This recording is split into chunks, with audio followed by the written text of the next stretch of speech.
اعوذ باللہ السمیع العلیم من الشیطان الرجیم بسم اللہ الرحمن الرحیم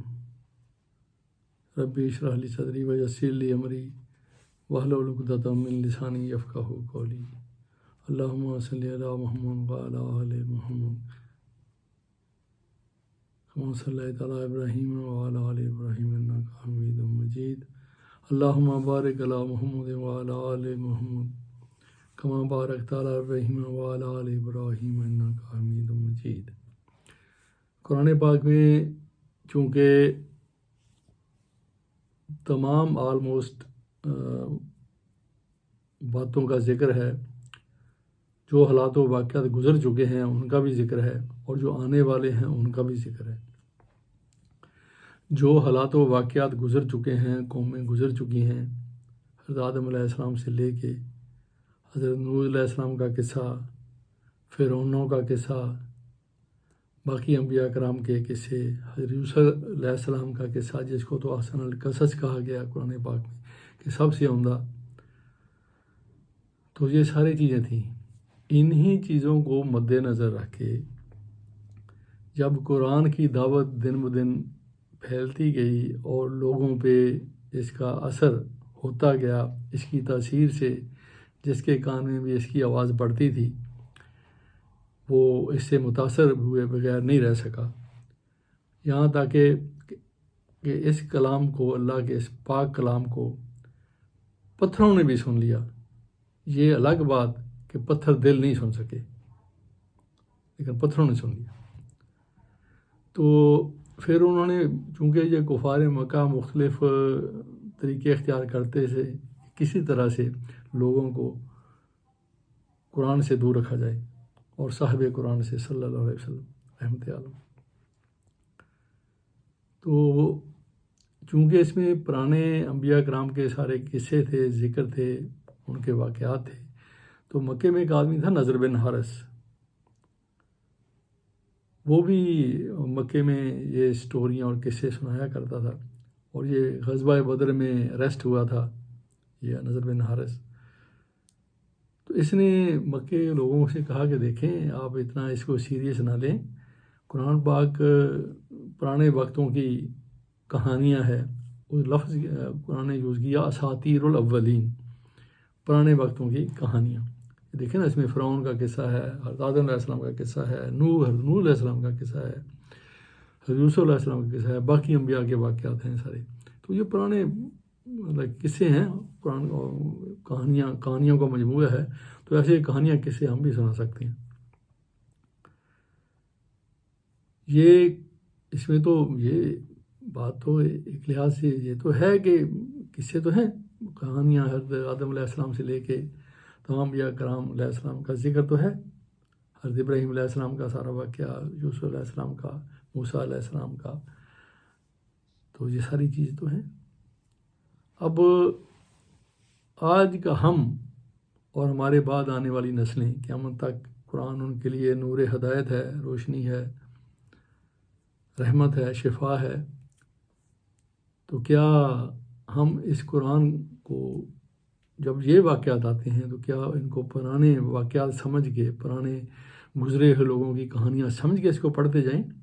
یا کوئی اور طریقہ اختیار کریں اس کے فیض لینے کا؟ ظاہر ہے قرآن رہتی دنیا تک کے لیے ہے، تو اس کے لیے ہمیں تھوڑا سا کوئی اور اپنا تفکر و تدبر کرنا پڑے گا،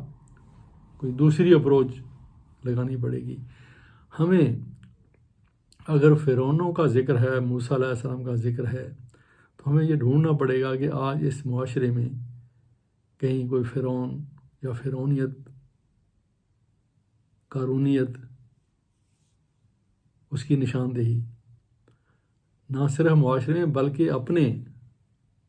انسان کی اپنی شخصیت میں، انفس و افاق میں بھی اس کو ڈھونڈا جائے، اور اپنے انفس میں بھی، اپنے ظاہر و باطن میں بھی، انسان کا ظاہر و باطن، انفس، آفاق، کائنات کا ظاہر و باطن، اس میں بھی۔ حضرت ابراہیم علیہ السلام کا قصہ ہے، تو نمرود کی کوئی نشاندہی ہو جائے، نار نمرود کیا ہے، حضرت یونس علیہ السلام مچھلی کے پیٹ میں چلے گئے، تو سمندر اور مچھلی اور یونس اس کو آئیڈینٹیفائی کرنے کی کوشش کریں۔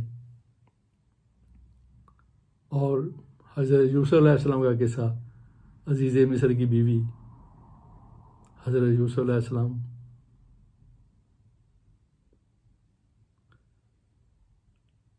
حضرت ابراہیم علیہ السلام کے، ہمیں یہ اپنے معاشرے میں ان کرداروں کی نشاندہی کرنی پڑے گی،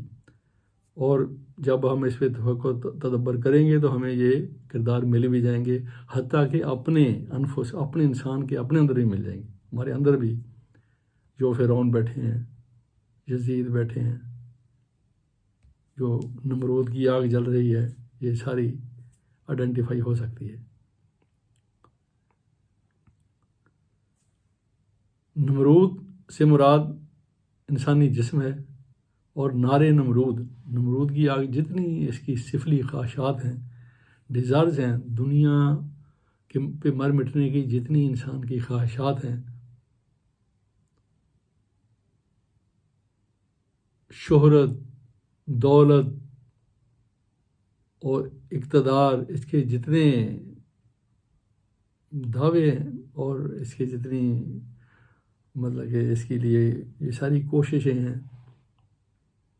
یہ ساری نار نمرود ہے۔ دوسروں پہ تسلط، دوسروں سے بڑھ چڑھ جانا، اقتدار میں، تسلط میں، دولت میں، قبضے میں، شہرت میں، ساری نار نمرود ہے۔ اور روح ابراہیم ہے، اور یہ اللہ کے فضل سے جا بجھ سکتی ہے۔ یا نارو کونی بردن و سلام علی ابراہیم، اے آگ ابراہیم پہ ٹھنڈی ہو جاؤ اور سلامتی والی ہو جا۔ حضرت یونس علیہ السلام مچھلی کے پیٹ میں گئے، تو یہ دنیا سمندر ہے، انسانی جسم مچھلی ہے، اور یونس علیہ السلام روح ہے انسان کی۔ تو ترتیب یہ ہے، اگر یونس نے مچھلی کے پیٹ سے باہر آنا، ترتیب ظاہر ہے، ترتیب یہ ہوگی کہ پہلے مچھلی سمندر سے باہر آئی ہوگی، اس نے اپنا سارا منہ جسم سمندر سے باہر نکالا ہوگا، پھر اس نے حضرت یونس علیہ السلام کو کنارے پہ پھینکا ہوگا۔ تو اسی طرح پہلے انسان کو دنیا سے باہر آنا ہے،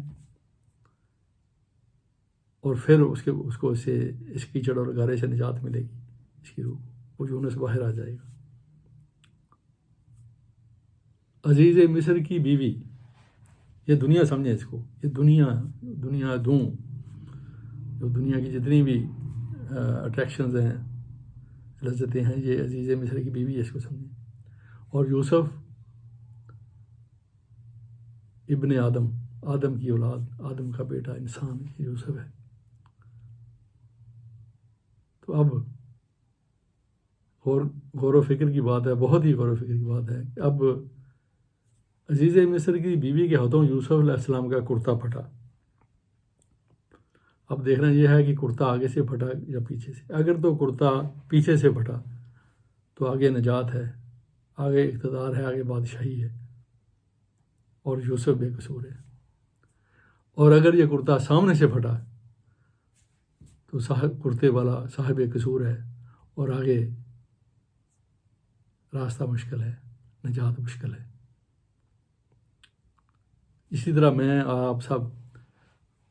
ہمارا دنیا کے ساتھ، دنیا کو چھیننے کا، ہم دنیا سے جھگڑ رہے ہیں اس دنیا کی چھینا چھپٹی میں۔ اگر تو دنیا ہمارے پیچھے بھاگتی ہے، جیسے عزیز مصر کی بیوی یوسف علیہ السلام کے پیچھے بھاگی تھی، تو ہماری انشاءاللہ نجات ہے، ہمارا کرتا پیچھے سے پھٹے گا۔ اور اگر دنیا کو چھینا چھپٹی میں، اگر دنیا کو چھیننے میں اور اس کو حاصل کرنے میں ہمارا کرتا سامنے سے پھٹ رہا ہے اس کو، تو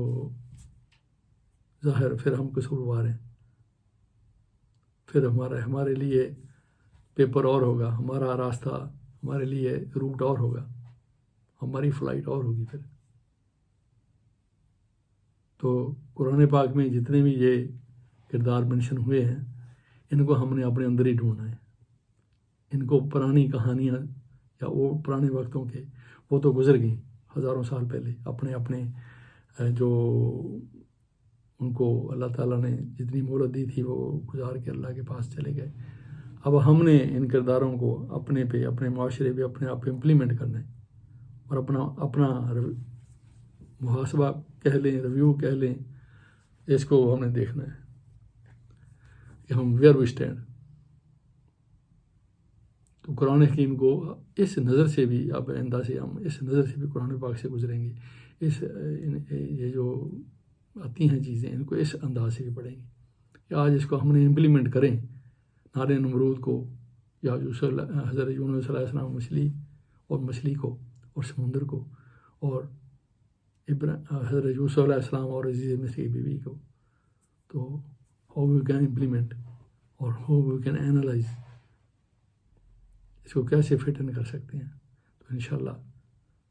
قرآن راستہ دے گا اللہ کے فضل سے، انشاءاللہ العزیز۔ جزاک اللہ، الحمدللہ رب العالمین۔